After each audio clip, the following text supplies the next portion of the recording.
Okay, so this is a review of WrestleMania 31. So, what do you think of the show? Was it better than you expected, or what do you think? I mean, I thought the main event was a lot better than I expected it to be. You know, Brock Lesnar really delivered, you know, in so many ways. It really felt like a big fight. I was into the rest of the show, but I have to say that the main event was really... Main event saved the show. It really did. It was incredible, yeah. It was the only match that really made me feel like, oh my God, like I was on the edge of my seat. I had, you know, it was awesome. I mean, we could do a whole video just on that freaking match. All right, so let's go first. The money, not the Money in the Bank, but the Intercontinental title ladder match. Daniel Bryan wins. To me, I really wasn't feeling the overall match. I just felt like it was a bunch of filler until the last couple minutes. I thought the stuff between Ziggler and Bryan, especially when Ziggler raced up the ladder, I thought that was awesome. But just great stuff between Ziggler and Bryan. Bryan wins the Intercontinental Championship. Great moment. What do you think of the ladder match as a whole? As a whole, I mean, I wasn't crazy about it, but it's tough to put matches like that together. Yeah, I know. They only get like 10 to 15. It didn't get much time at all, and to me, I just had a really tough time just buying any of the spots. Yeah. I mean, you know, I thought the Dean Ambrose, when I think he took a backdrop into the ladder, that was crazy. I think actually, I call him. Not Seth Rogen. What's his name? Eric Rowan. Seth Rogen. Yeah, Seth Rogen was there. No, it was Harper, right? Yeah. Oh, Luke Harper. Yes, yeah. Luke Harper actually tossed him onto the ladder. That was pretty.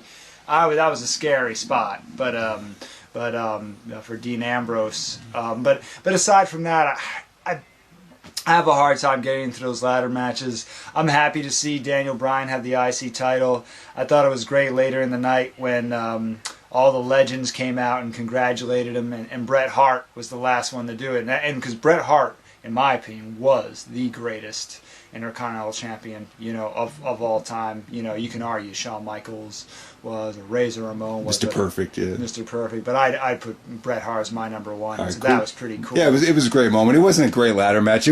This is probably, if you're going to rate this rank it as a Money in the Bank ladder match, this might have been the weakest one. But it had a great ending and a great moment. I would have preferred to see Bryan and Ziggler in a one-on-one match over this somehow. Yeah, but, me too. Yeah. So we'll see. Maybe we'll get a little bit more of that coming in. Okay, so next up we have Randy Orton and Seth Rollins. One of the weird things about the show was it was a little bit too light for me to see them wrestling outdoors in the sunlight. It felt very awkward, and I thought it kind of hurt the show. Yeah, no, I agree. I agree because I've never really liked outdoor shows, to be honest with you. It's different. The lighting is different. There really is a magic about the lighting that they use for pro wrestling shows. And when it's outdoors, they're kind of just using natural sunlight. Even like the Undertaker's entrance, for example, it's not the same because it's not dark. Same thing with Sting's entrance. It was bright out, so it's not the same. It doesn't have the same mystique. But that doesn't affect the actual wrestling, the actual matches. And I thought the Randy Orton Seth Rollins match, I thought it was a solid match. I thought it was damn good. I thought it was good, but I didn't love it. I didn't think it was quite great. I just felt like there was something missing. I don't know, maybe because Orton's been out for so long. I just felt like he wasn't quite there yet. He looked a little rusty to me. Yeah. But Rollins was great though. Like some of the RKO spots and the curb stomp spot, the Asai moonsault spot was pretty awesome, and then obviously the curb stomp into the RKO. That's Seth Rollins and his cross training and how he pulled that off. That was incredible. He's so athletic. I thought, that the way that finish was amazing. I thought that was that in many ways that was except for the main event. I mean, that was the best finish of the night. That was just the J&J security were a little bit annoying on the outside. I thought they kind of took away from the match. Not for me. Bit, yeah. Not for me. In this era, I get it. Yeah. I get it. It's part of the heel. But Orton wins in convincing fashion. We said, when you have the Money in the Bank, there's a little bit more flexibility about, winning and losing. So, all right. So next up we have Sting versus Triple H.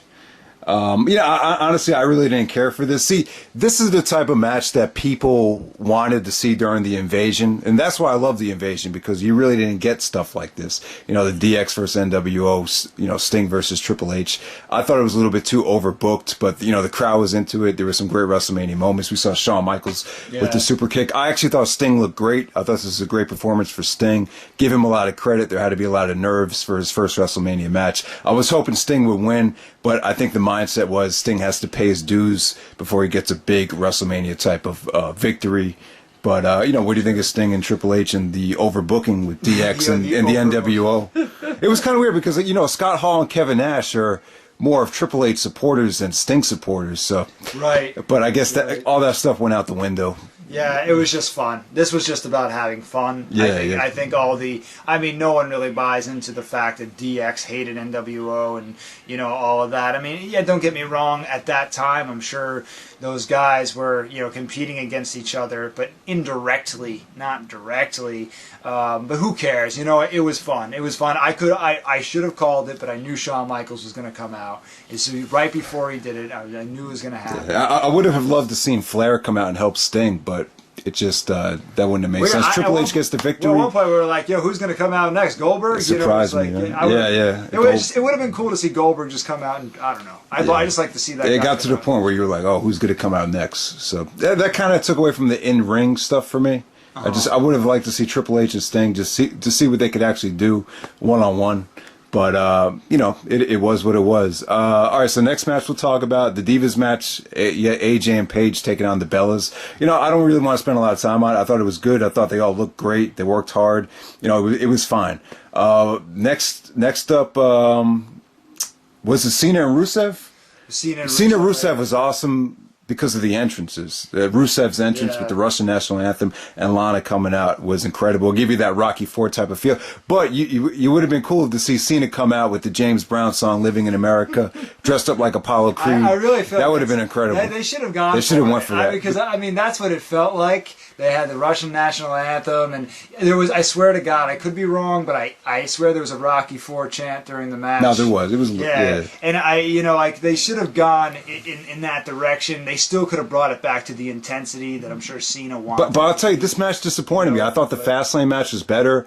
I just thought a lot of the counters that Cena put Rusev in with the STFU looked very sloppy. I just couldn't get into it. I just really felt like a lot was missing here.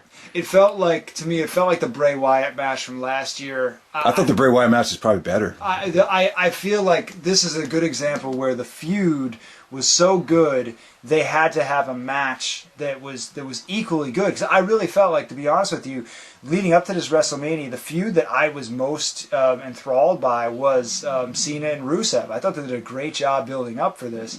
But like we said, it might have seemed a little bit too Americana baby faces. Yeah. But they did a great job with the execution of the storyline. I'll agree with that. Yeah, it's just he didn't kick out of that first A. That was the first AA. Yeah, it just seemed like it was a crappy way for Rusev to end his undefeated streak. Yeah, it just seemed like they wanted to make Cena look strong.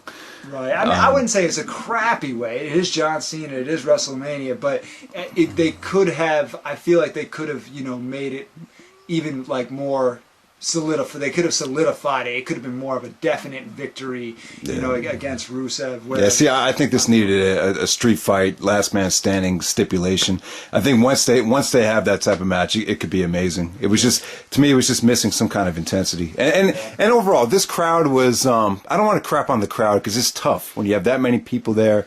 It's just. A lot of stuff gets drowned out. I just felt like something was lacking in the overall crowd besides the main event. There just wasn't enough people that cared about a lot of these matches. But, that was Cena Rusev. I'll give it about 3 stars. I just thought it was very average. What about the segment with The Rock, Stephanie McMahon, and Triple H? Yeah. I thought Stephanie was great during it. She was the MVP of that segment for me. But as a whole, I thought the segment brought the show down because it was just too long. Like you said, with The Rock, he tries to get the crowd. He listens to the crowd too much, and it takes forever. Right? Well, it takes because that's old school. Nowadays on Raw, if you watch Raw, You know, it's funny, that show's so long, but they rush through the crowd chants a lot of times. And The Rock, you know, he's from that time where Vince wanted them to, you know, listen to the crowd and let the crowd, you know, kind of own the segment until they're ready to quiet down again. And he does that. And the problem with that is, in today's era, there's so much stuff that they want to put on the show that it just takes more and more time. Yeah. And along with that, it was just a long segment. It was like 25 minutes. It felt like it was 25 minutes. It was forever. We don't want to spend too much time on it, but, you know, I thought it kind of brought the show down, even though it did have its moments. And you still didn't even get any confirmation about Triple H and The Rock. Are they going to have a match or not? Everything's still up in the air. So I didn't like that part about it. Yeah. I would have liked to have seen an official, you know, showdown between Triple H and The Rock set for either SummerSlam or next year's WrestleMania. So Undertaker and Bray Wyatt, honestly, I thought it was bad. I just really couldn't get into it. I thought when Bray Wyatt kicked out of the tombstone, I thought it kind of devalued, you know, when Shawn Michaels kicked out of it 5 years ago. It just made it, or 6 years ago actually. It just made them all seem like you know, anybody could kick out of it. But you know, I mean, any thoughts on Bray? I mean, give Bray Wyatt credit. He busted his ass with the promos. They put him in a tough spot. You know, it's not entirely his fault, but overall, I just thought this was just a very mediocre match. Yeah, I mean, I knew from the outset. Once I knew Bray Wyatt was going to fight the Undertaker, this wasn't going to do much for either guy. All it really did was it got Undertaker back. Okay, now he's got another victory at WrestleMania. He redeems himself a little bit from what happened with Bryan. Yeah, exactly. Yeah. But it didn't really do for Bray Wyatt what I think it was supposed to do. I think it's going to hurt him. To me, this is going to hurt him just like it hurt Kane at WrestleMania 20. And I thought this was by far the Undertaker's worst WrestleMania match since the Mark Henry match from 22. If you could even remember that. Yeah, it wasn't a bad match. I just kind of felt like it did have its moments. Like I thought Bray would stay down for that first tombstone. So it's not like it was a total waste. You know, what they did with him. Right. I mean, personally, me, I don't get up for these Undertaker matches anymore. Yeah, this one I don't think he looked good at all, to be honest with you. Right. No, he looked less than he had. Well, he wrestles once a year. Once a year, you know, how are you supposed to? It's tough, man. But, you know, he's still a legend, and, you know, the match with Sting, that'd be a great way for him to go out next year. So, we'll see what happens there. If they have. Okay, yeah, so Roman Reigns and Brock Lesnar, this was incredible. You know, a lot of people bitched, and I bitched as well about putting Roman in this spot. But overall, I think it worked out well. I thought everything just really, Brock just brings this real fight atmosphere to his matches, and it's just working right now. And, what do you have to say about this? This is great. I think the psychology of the match was perfect. I thought it was amazing. I was on the edge of my seat. This was the best way to build this match. It was so well done. I actually got to a point where I wanted Roman to win. I actually got to a point because I felt like, and the crowd. You felt like the crowd wanted it too. I really felt like the crowd wanted it too, or at least the people that. Well, I think they were interested in seeing the tide turn, right? But to actually see Roman win, I wouldn't go that far. But that's my point. Is if you can do that in a match where you hate a guy, you showed up going, I'm going to boo the crap out of this guy, and now you're like, oh my God, I can't believe what's happening. That's an accomplishment, and that is what we watch for. That's what because we really want to be like taken on a ride. But Reigns didn't really do much throughout the whole match. He got his ass kicked. Yeah. For real, Brock Lesnar, you know, need him in the ribs. But the point is, like, if Lesnar could put on this great of a match with Reigns, where Reigns didn't really do much, like, imagine what kind of match he's going to have with Bryan when they finally wrestle. It's going to be incredible. Oh man, that would be. And you know, I'm upset that Brock lost the title, but it's not like he was defeated. And it's you know it's still you know. No, he's still being billed like he's he's level 8 in Ninja Gaiden, you know, he can't be beat, you know. But with Seth Rollins, when they both were bleeding and they were both struggling, Seth Rollins came out. I didn't even think about making it a triple threat match, but it ended up being a triple threat.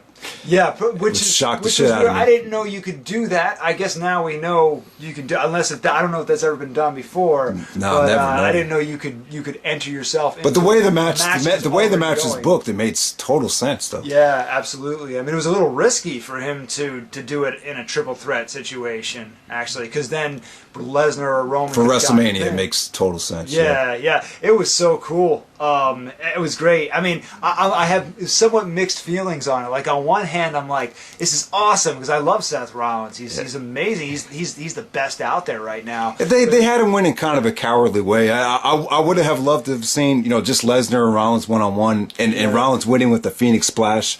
I thought that would have been incredible.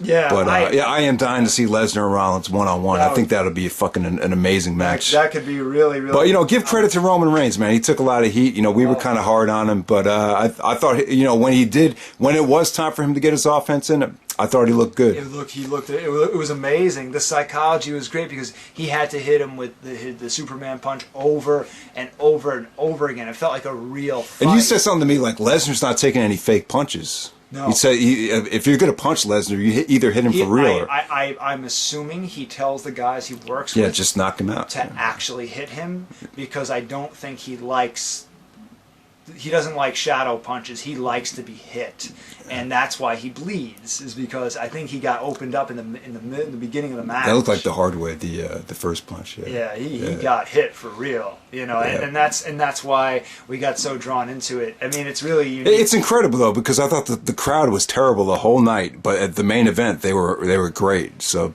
That's kind of weird, huh? It's Lesnar. Yeah. He brings this big fight feel, and he's proven that he's worth every penny of that $5 million a year. So I'm glad he's staying, man. I wouldn't say that, but all right. No, trust me, he is. That is really cool. All right, we wanted to keep this kind of short. It's getting late, but thanks for doing this with me. I know you had to help me out because I wasn't crazy about the show. I'm still not. Overall, I thought the ladder match it wasn't good, but it was a great moment with Daniel Bryan winning. I thought Orton and Rollins was a solid match, and I thought the main event was good, but the rest of the show I just didn't really care for. Yeah. No, I agree with you said. I think the main event saved the WrestleMania. It really saved it. I can't wait to see what happens next. I think like I said, I'm sad. I'm sad that Lesnar lost the title. The great thing is now, Rollins, you finally have someone that could wrestle on every pay-per-view now, so I'm really happy to see the talent pool Rollins is going to work with. And he's a heel, and there's so many great baby faces from Orton to Roman Reigns to Daniel Bryan to John Cena that he could work with. So we'll see what happens. It should be really interesting. I think this is a rare case where the WWE sucks leading up to WrestleMania, but then it gets a lot better after WrestleMania. So, I hope so. We'll see.